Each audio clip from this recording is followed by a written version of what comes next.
Welcome to the story of Millie Salmon and the Infinite Shop. This is our preview episode, a little teaser about the shop in the title. The chapter is called A Most Remarkable Shop. The story will be read by the author, me, Ray Dubicki. Hopefully you'll find more than just the voices to be silly. You can join Millie Salmon on Patreon or find more at milliesalmon.com, and you can follow this podcast and other stories on social media at Infinite Shop Limited.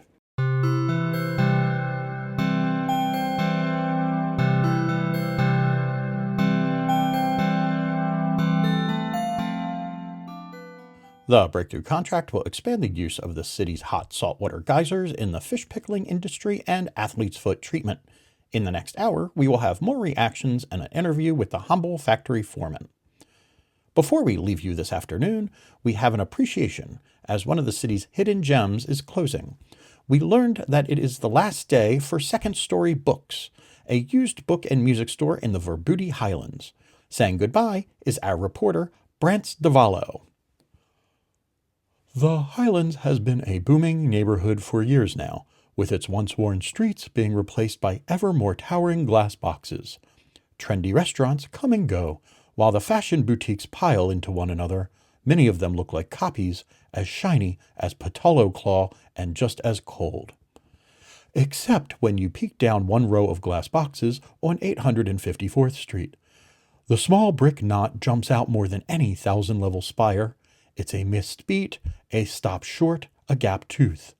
From the old building's front, it still has the ornate stone arch and a door that is identifiable as a door. If you push through that door, you will find this most remarkable shop. Second Story Books has been in this spot, hilariously on the first floor, for as long as anyone can remember. For years, it's been the place where the young find a copy of something that will carry them to new places, and the old find an actual physical copy of their memory. Longtime patron and local poet Hortensia Rubuta found inspiration in the shop. She also bought her book club entries at this shop since the club began. Her perspective of the shop is philosophical. The shop is a depository of tangible memory. We used to scratch our memory on dead reedia paper and hides with ink or graphite. Now we etch information on the inner eyelids of the universe through aligned electrons. People, whether they carry their work or their fun or themselves on a slip of siliconium, have converted away from hard and fast copies. Second Story Books has not made that conversion, and that's likely why it's approaching an end. Monty Pilling is the owner of Second Story. Oh, we're nothing special. Just a lot from all over, collected over time. Hopefully you found something useful. Pilling is an ageless and aging man, full of energy that can only come from having lived a long life. He doesn't mind being called Grandpa, and many do, reflexively. You might not know his children, but everyone feels like his grandkid. He will look over those half-moon glasses to point you at the box or shelf that houses the thing you need the most. And you do need it the most. Somewhere in that sheet music is the tune bouncing around the ghost recesses of your mind. Up in the stacks is the tangle of words you remember hearing as a child. They appear as if the shop hears your mind speaking of its deepest desires. No, it's not reading your mind. We're just a room full of good stuff, so good people find us. Today, that shop will close. Pilling is reticent to talk to reporters about the timeline for his store, just to say, the lease is up soon. But all indications suggest that today is the shop's last day. The old building is slated for a new tower. Regulars have shared hugs and goodbyes. But the stacks are surprisingly full for the end of such a long run. There have been no closing sales or giveaways, more than normally happen at least. When questioned about the disposition of such a trove of valuable artifacts, the shop's proprietor gives an answer that could be a good epitaph. Oh, the books find their way into hands that need them. But that's another story.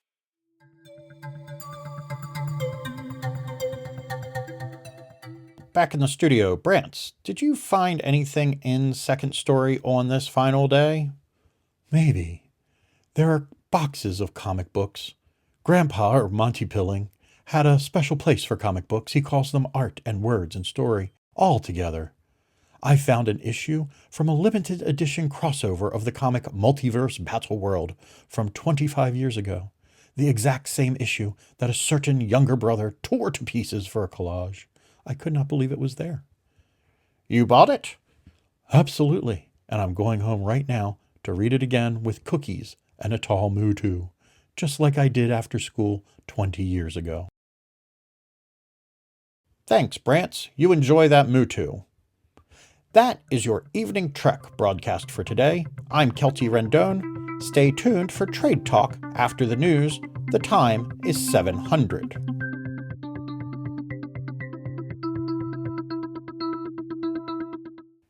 The writer playing his daytime role as a reporter had not been the last to leave. That honor went to a hearty, longtime customer who, single-handedly, had been the reason the shop had stayed open at this location for so long. On this last day, she leafed through one of those boxes of sheet music, as she had for a career as a music teacher. It was the place she had found recital songs, performance pieces, and her husband's dirge. It was tough to see her wrap in the metallic shine of her heated ultra-velvet coat and walk into the cold evening, towards the setting steel blue sun making its final peaks between the city towers. But Grandpa knew how the shop worked. It was much more remarkable than the reporter could imagine.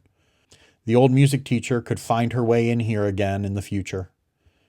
Grandpa waved goodbye to the woman well out into the winter night and locked the door with a key from his immense ring. Then Grandpa went over to the register and waited.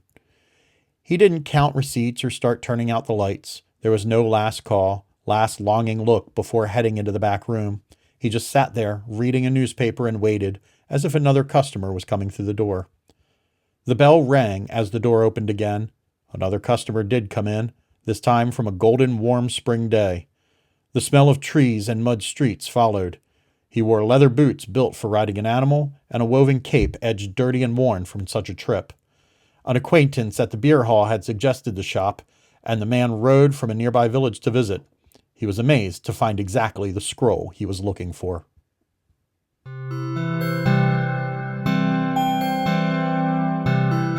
This was Millie Salmon in the Infinite Shop. Preface: a most remarkable shop. In the next episode, let's meet Millie and her family. Thank you for listening. You can find more about Millie at milliesalmon.com or join us on Patreon. Please like, subscribe, and leave a review on whichever podcast app you use. Millie Salmon in the Infinite Shop is a production of Infinite Shop Limited, which you can follow on all social media platforms. I'm Ray Dubicki. Thank you for listening, and I look forward to reading some more for you soon.